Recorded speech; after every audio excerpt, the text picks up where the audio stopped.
오늘 함께 읽으실 하나님의 말씀 마가복음 1장 14절로부터 20절 말씀입니다. 요한이 잡힌 후 예수께서 갈릴리에 오셔서 하나님의 복음을 전파하여 이르시되 때가 찼고 하나님의 나라가 가까이 왔으니 회개하고 복음을 믿으라 하시더라. 갈릴리 해변으로 지나가시다가 시몬과 그 형제 안드레가 바다에 금을 던지는 것을 보시니 그들은 어부라. 예수께서 이르시되 나를 따라오라. 내가 너희로 사람을 낚는 어부가 되게 하리라 하시니 곧 그물을 버려두고 따르니라. 조금 더 가시다가 세베대의 아들 야고보와 그 형제 요한을 보시니 그들도 배에 있어 그물을 깁는데 곧 부르시니 그 아버지 세베대를 품꾼들과 함께 배에 버려두고 예수를 따라가니라. 아멘. 어떤 부잣집 아들이 있었습니다. 아버지가 사업을 잘하는, 그래서 어렸을 때부터 아버지를 따라다니는 여행 가운데는 개인 자가용 비행기를 타고 다닐 정도의 그러한 사람이 있었는데, 그 사람이 어느 날 장년이 되면서 아버지에게 아버지 제가 목사가 되겠습니다. 그래서 교회를 하나, 또 사람들을 모아서 교회를 하나 하고픈데, 그랬더니 그 아버지가 그 아들에게 그러면은 나랑 약속을 하나 하자. 대신 그 약속은 너는 아버지의 유산을 절대로 받지 못한다는 약속, 그리고 아버지의 유산을 받지 못할 뿐더러 다시 아버지가 하는 비즈니스를 이어받겠다라고 하는 마음의 변동이 있어서는 안 된다. 그렇게 약속을 아주 칼같이 하고 그 아들이 목사가 되고 또 교회를 시작했다고 합니다. 그 교회가 바로 여기서 그렇게 멀지 않는 베링턴에 있는 윌로우 크릭 교회고, 담임 목사인 빌 하이블스 목사님의 이제 이야기입니다. 그 아버지가 그때 그 아들에게 한 얘기가 무엇이었나 하면은 복음서에 나와 있는 예수께서 제자들을 부르실 때에 베드로와 안드레, 야고보와 요한을 부르면서 그들이 자신들이 가지고 있었던 배와 그물을 떠났을 뿐만 아니라 아버지 세베대를 두고 떠나지 않았느냐, 이 이야기를 했다는 것입니다.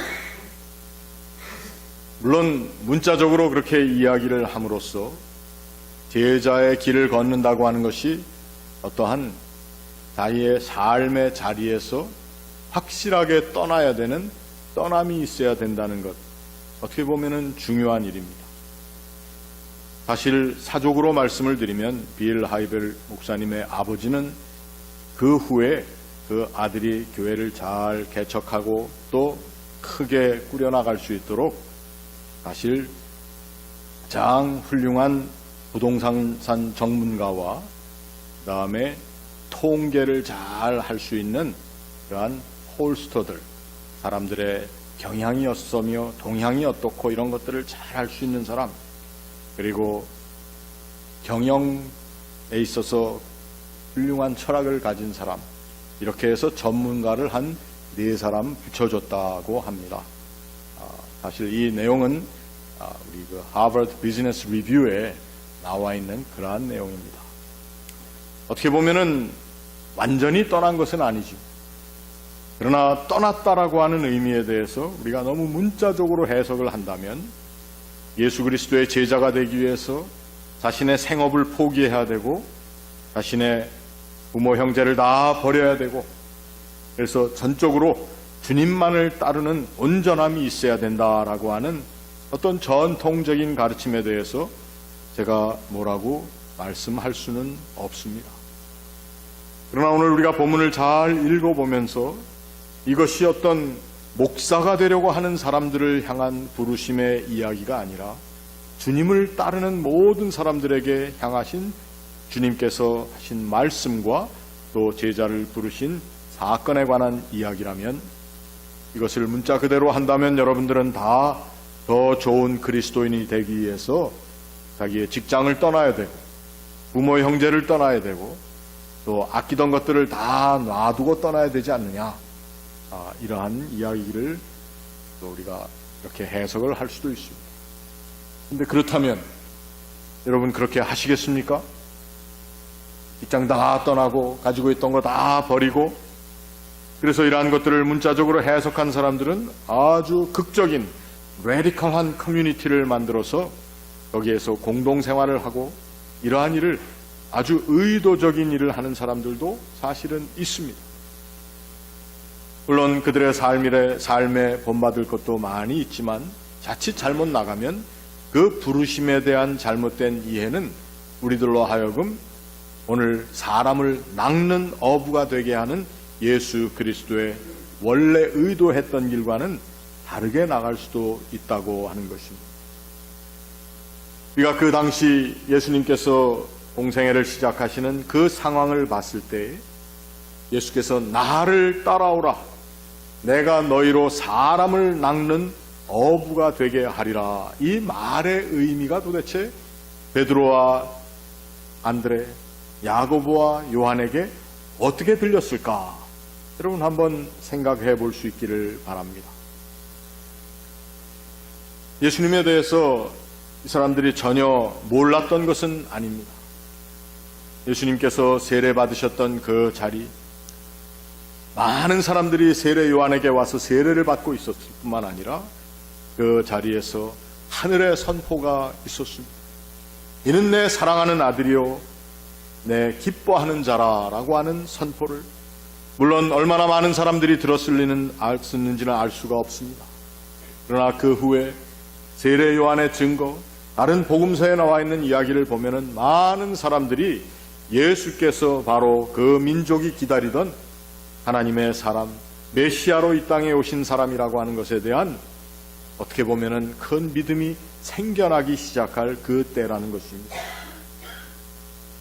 유대인들에게 있어서 그 당시 삶의 정황이라는 것은 참으로 암울하기 짝이 없는 자리였고, 그 자리에 메시아라고 하는 기름 부음을 받은 하나님의 사람이 와서 그들로 하여금 그들을 압제 가운데 묶어놓았던 로마의 정권을 무너뜨리고 로마의 군사력에 대항할 만한 큰 힘을 가진 그러한 군대를 조직하여서 그들에게 한번 항거할 수 있는 그러한 기회를 엿보고 있었던 것이 바로 예수님께서 세례 받으신 자리요, 또 요한의 세례라고 하는 세례는 물론 죄사함의 세례이기도 하지만 그 세례에는 자신이 유대 민족으로 이스라엘 사람으로 제대로 살지 못했던 삶의 자리를 다시 한번 청산하는, 그래서 하나님의 백성이 되어 하나님의 민족이 되고 그 민족이 다시 한번 하나가 되어서 이 썩어져가던 모든 종교의 시스템들, 이러한 것들을 한번 다 떠나서 정말 신실한 마음으로 하나님의 사람이 되어 그 나라를 회복하고 싶은 사람들이 거기에 와서 받은 세례가 또한 죄사함의 세례요, 또 그 세례는 그 모든 일들 가운데 함께 참여하고자 했던 사람들의 개종의 세례가 바로 세례 요한의 세례였던 것입니다. 그러니 많은 사람들은 이미 예수 그리스도에 관해서 알고 있었다는 것입니다. 그런데 예수께서 베드로와 안드레를 부르시고 또 제베데의 아들들 야고보와 요한을 부르시는 자리에서 나를 따라오라, 내가 너희로 사람을 낚는 어부가 되게 하리라 했을 때에 그 낚는다라고 하는 그 말씀은 단순히 물고기를 잡는 사람으로서의 그 낚시라고 하는 의미를 훨씬 떠나 있는 그러한 의미를 가지고 있었다는 것입니다. 사람을 낚는다는 그 말 자체에는 어떻게 보면은 오늘 우리 말로 하면 리크루트먼트, 사람들을 모을 수 있는 그러한 존재가 된다라고 하는 의미도 그 당시 상황으로는 이해될 수가 있었습니다. 많은 사람들을 모아서 이제 하나님께서 보내신 이 메시아를 통해 이루어 나갈 혁명의 과업을 이어나갈 수 있고 또 수행할 수 있는 사람들을 많이 모을 수 있는 사람이라고 하는, 어떻게 보면은 베드로와 안드레가 들은 이 말씀은 자신들이 메시아 과업을 수행하는 일 가운데 쓰임 받을 수 있는 그러한 존재로, 사람들을 모을 수 있는 존재라고 이해할 수 있었다는 것입니다. 한 영국의 학자는 그래서 예수님의 제자들의 이름들을 다 분석하면서 예수님의 제자들 가운데 너무도 많은 수가 그 당시에 열심당원들이었다, 이렇게 얘기를 하고 있습니다. 열심당원, 우리 셀롯 사람이라고 성경에 기록되어 있기도 합니다. 이 셀롯 사람들은 어떤 사람들이었느냐 하면은 하나님의 나라를, 또 그 메시아 왕국을, 또 다윗의 후손 메시아를 정치적인 메시아로 이해했기 때문에 그 일을 이루기 위해서 무력도 사용하고 또 비밀스런 암살의 사역도 했던 사람들이 바로 셀롯 사람들이었습니다. 그래서 베드로는 그 이름이 뭐였습니까? 우리는 좋게 얘기해서 반석이지만 좀 더 나쁘게 표현하면 짱돌입니다. 그리고 야고보와 요한은 그 이름이 우레의 아들들, 과격한 이름을 가진 사람이었습니다. 셀롯 사람 시몬도 있었습니다. 그리고 그 외의 사람들을 보면은 가롯 유다라고 하는 사람은 이스카리옷 유다, 지역을 얘기하기보다는 스칼이라고 얘기하는 그 열심당원들이 가지고 다니던 칼을 의미하는 이러한 이름이었다. 이러한 해석을 하면서 예수님의 제자들이 열심당원이었다라고 얘기하는 그러한 성서학자들도 있을 정도입니다. 근데 정말 예수님께서 그들을 열심당원으로 부르셨느냐, 이것입니다. 예수께서 부르셨다고 해서 자기의 부모와 자기의 직업을 다 내어버리고 따라야 한다는 그러한 해석과 마찬가지로 이들이 열심당원으로만 부름받았겠느냐 하는 것입니다. 오늘 우리는 우리가 사람을 낚는 어부가 되는 제자의 의미가 무엇인가를 한번 다시 생각해 볼 수 있어야 한다는 것입니다. 여러분, 어떻게 해야지 사람을 낚을 수가 있습니까? 사람 낚는 방법. 제가 한 번은 여러분들에게 설교 시간에 한 것 같지는 않지만 이런 말씀을 드렸어요. 우리 좀 전도 좀 합시다. 주위에 있는 분들 좀 전도해서 교회에 나올 수 있도록 좀 하십시다 했더니 우리 교인들 대부분이 뭐라고 저한테 얘기하셨는지 아세요? 아니, 본인들이 얘기하신 건데 기억을 못 하실 수가 없죠. 우리는 그냥 주변에 다 예수 믿는 친구밖에 없어요. 전부 다 교회 나간다 그러기 때문에, 그리고 늘 뭐 교제하는 사람들이 예수 믿는 사람들 교제하고 그러니까 그런 사람들이 없어요. 그래서 제가, 그래요? 제가 뭐라 그랬겠습니까? 그러면 주일 전날 토요일 날 저녁에 전부 술집으로 뛰십시오. 좀 다니면서 거기 가면은 안 믿는 사람이 있을 확률이 더 많지 않습니까? 무슨 뜻이죠? 거기 믿는 사람도 다 술집 갈 수 있다는 얘기. 그러나 오히려 가능성이 거기 좀 더 있으니까 가서 믿지 않는 사람들을 찾아서 모셔오십시오. 그 다음에 제가 한마디를 더 해가지고 그게 이제 시험거리가 됐던 적이 있습니다. 그렇게 해서 사람들을 찾으면 짜장면도 좀 사드리고 짬뽕도 사고 그렇게 좀 식사도 대접하면서 이렇게 해야 되지 않겠습니까? 그랬더니 어떤 분이, 아니 목사가 강단에서 교인들 데려오라고 짜장면 사주라 그러냐고. 그래가지고는 막 화를 내는 분이 계셨어요.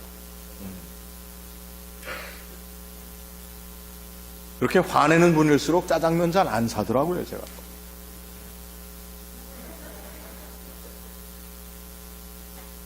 여러분, 우리 그리스도인이 이 세상을 살면서 사람을 낚는 어부가 된다라고 하는 것은 내가 가지고 있었던 나의 포텐셜, 내가 여지껏 경험했던 나의 삶의 경험, 그리고 내가 가장 편하다고, 내가 가장 잘할 수 있다고 생각하던 삶의 모든 패턴으로부터의 아주 극적인 새로운 출발을 이야기를 합니다. 새로운 가능성을 향해서 주님께서 우리를 불러내신다라는 것입니다. 교회를 우리가 헬라 말로 에클레시아라고 얘기를 합니다. 에클레시아. 그 에클레시아라고 하는 말에서 우리 오후에 우리 히스패닉 교회에서 예배드리지만 교회 이름이 이글레시아입니다. 이글레시아, 스페니쉬로. 에클레시아라고 하는 말에서 왔는데 그 말의 의미는 무엇인가 하면은 우리를 어디에선가 불러내셨다는 뜻입니다. 에크 하게 되면 out of, 어디로부터, 클레시아, call, 불러내셨다. 우리를 불러내시는 것이 바로 하나님의 음성이요, 오늘 베드로와 안드레와 야고보와 요한을 불러내신 주님의 불러내시는, 그 불러내심이 바로 어떠한 가능성으로 우리를 불러내셨는가 하면 오늘 우리들로 하여금 체험하지 못했던, 내가 누리지 못했던 나라고 하는 존재의 새로운 색깔을 하나님께서 우리에게 덧입혀 주시는 것이 불러내심. 저는 그 하나를 오늘 베드로가 생각했었던 같은, 사람을 낚는 어부라고 얘기했을 때 베드로라고 하는 사람은 이렇게 생각했을 가능성이 많습니다. 무엇인가 하면 이제 메시아를 중심으로 해서 모여 로마 제국을 향해서 대항하고, 그리고 예루살렘이라고 하는 썩어빠진 종교 시스템 가운데 그것들을 다 무너뜨리고 이러기 위해서는 사람들이 필요할 텐데 그 사람들을 모을 수 있는 존재로 자기 자신을 불러내신 것으로 베드로와 안드레가 생각했을 가능성이 많다는 것입니다. 왜? 그 일이 중요하기 때문에. 예수라고 하는 메시아, 이미 하늘의 음성으로 인정되어졌고 많은 세례를 받던 그 사람들이 세례 요한의 세례를 받았지만 세례 요한은 나보다 더 크신이라고 예수를 증거했고, 그래서 그에게로 많은 사람들이 모였으며 세례 요한은 자기의 말로 나는 쇠하여야 되겠고 그는 흥하여야 되겠다라고 얘기한 그 분이 자신을 부르면서 뭐라고 얘기했느냐? 사람을 낚는 어부가 돼. 더 많은 사람들을 모으고 더 많은 사람들을 주 앞에, 그래서 이 주님이라고 부르는 메시아를 통해서 메시아 왕국을 이룰 수 있다고 하는, 그래서 나로 하여금 사람을 이끌어낼 수 있는 존재로 불러내셨다라고 하는 것을 사람을 낚는 어부라고 이해했을 확률이 크다는 것이죠.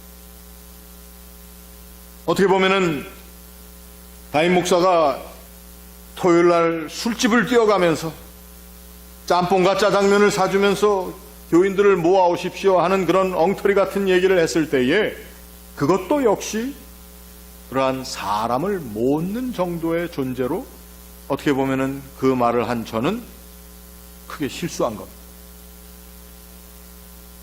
그런데 우리들은 그것을 실수로 잘못된 것으로만 받아들이지 말고 다시 한번 냉철하게 나의 존재, 내가 사람을 낚는 어부라고 하는 존재가 예수께서 원하시는 것이 어떠한 모습이었는가? 우리가 어떻게 하면 사람을 낚을 수가 있겠는가? 어떻게 하면 사람들을 주 앞에 이끌어낼 수 있을까? 오늘 우리가 살고 있는 이 세상은 사람들을 끌어내는 많은 요소들이 있는 세상입니다. 처음 하나님의 사람, 그 중에 하와가 경험했던 그 금단의 열매처럼 보암직도스럽고 먹음직도스러운 것들이 이 세상 가운데 많이 있다는 것입니다. 이 세상은 우리를 attract, 우리를 끌어내고자 하는 것들로 가득 차 있는 것이 어떻게 보면 세상이기 때문에 우리가 익숙한 우리의 삶의 패턴은 여기에 저기에 attract 되는 거예요. 매료되는 것입니다. 그 좋은 것을 찾아가는데 우리가 너무도 많은 열정을 냅니다. 전화만 해도 어떻습니까? 종류별로 막 나옵니다. 가전제품 이런 것들 어떻습니까? 막 나옵니다. 이 세상의 연예인들, 좋은 노래들, 이런 것들이 얼마나 우리들을 어트랙트하는 세상 가운데 우리가 살고 있는가 하는 것입니다. 우리가 사람을 낚는 것이 아니라 우리가 낚임을 당하는데 너무도 익숙한 것이 오늘 이 세상의 모습이요, 우리들의 현 주소인데, 오늘 하나님의 말씀이 우리에게 주고 계시는, 예수께서 베드로와 안드레에게 내가 너희로 사람을 낚는 어부가 되게 하겠다라고 하는 예수님의 부르심의 의도 가운데는 오늘 우리 현실적인 해석을 해본다면 우리라고 하는 존재가, 하나님의 아들, 딸이라고 하는 존재가, 예수 그리스도의 제자로 부름을 받았다고 하는 존재들이 정말 이 세상 가운데 어트랙티브한 사람들로 살고 있는가 하는 것입니다. 오늘 우리들의 교회가 이 세상 세속사회를 향해서 정말 사람들이 어트랙티브하게 생각하는, 정말 바람직하고 보암직하고 믿음직한 그러한 교회의 모습을 우리들이 가지고 있는가? 오늘 교회를 이끌어간다고 하는 우리 교역자들, 우리 목사들, 교회의 직분을 가지고 있다고 하는 직분자들이 정말 세상에 나가서 살 때에 우리의 삶의 자리가 정말 사람들에게 어트랙티브한 자리가 되고 있는,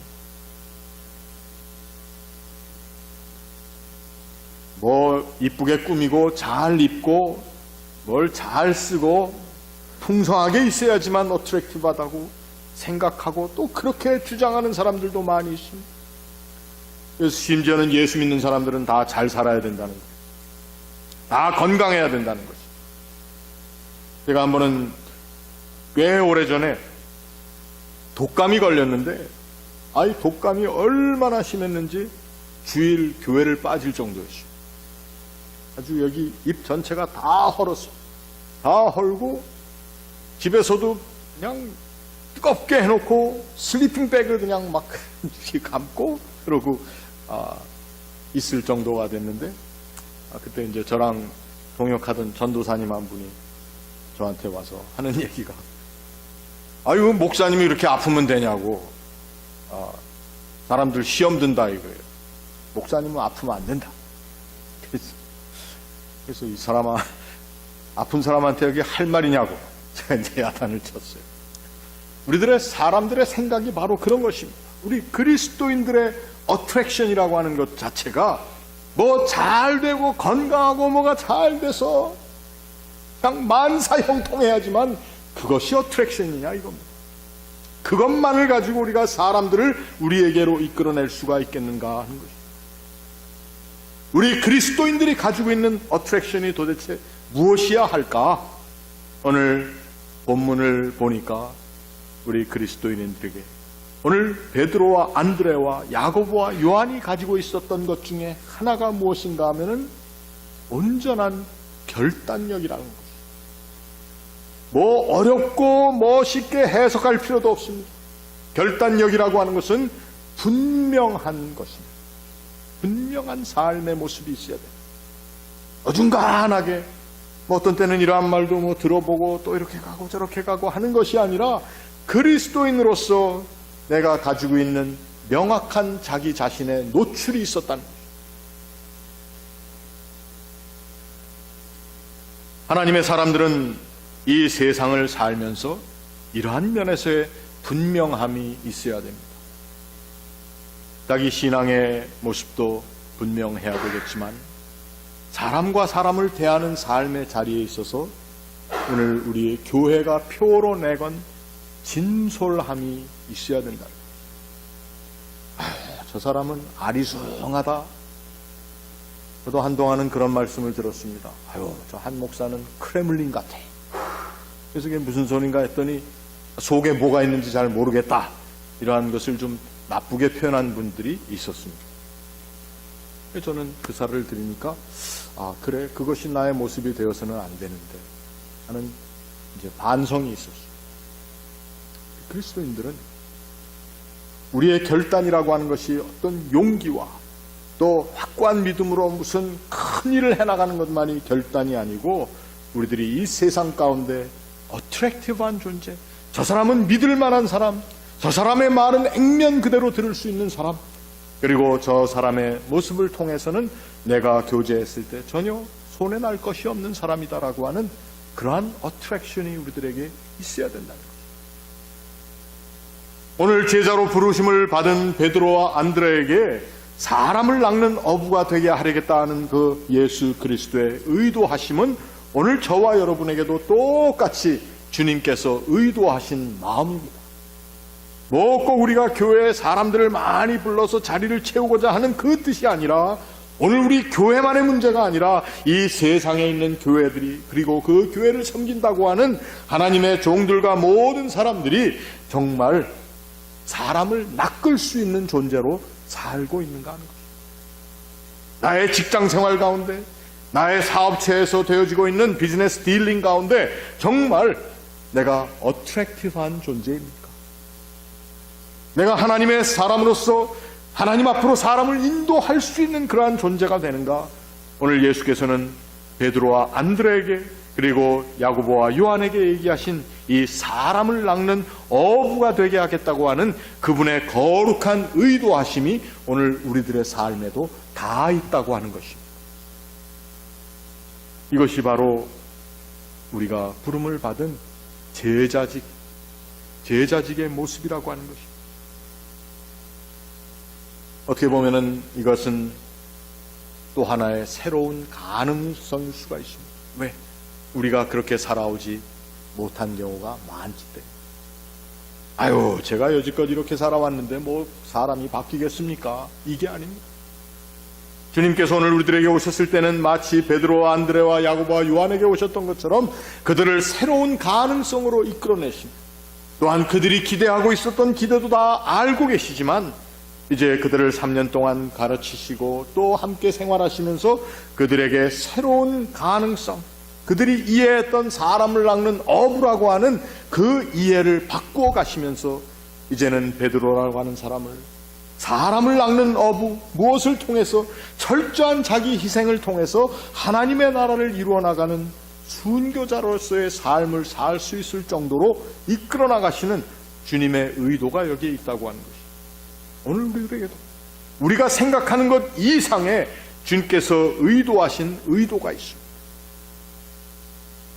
그것을 부지런히 찾아 나갈 때에 우리는 우리의 눈을 현혹하고 우리의 마음을 끌어당기는 것들이 많은 이 세상 가운데서 오히려 하나님의 사람으로 하나님의 나라를 향해 사람들을 이끌어낼 수 있는 어트랙티브한 그러한 존재들이 될 수 있다라고 하는 것입니다.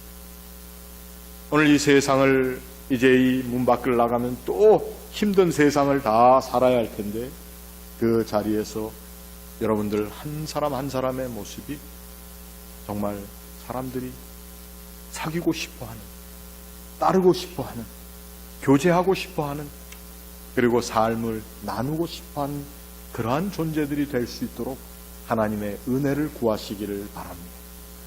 새로운 가능성이 저와 여러분들에게 다 열려 있습니다.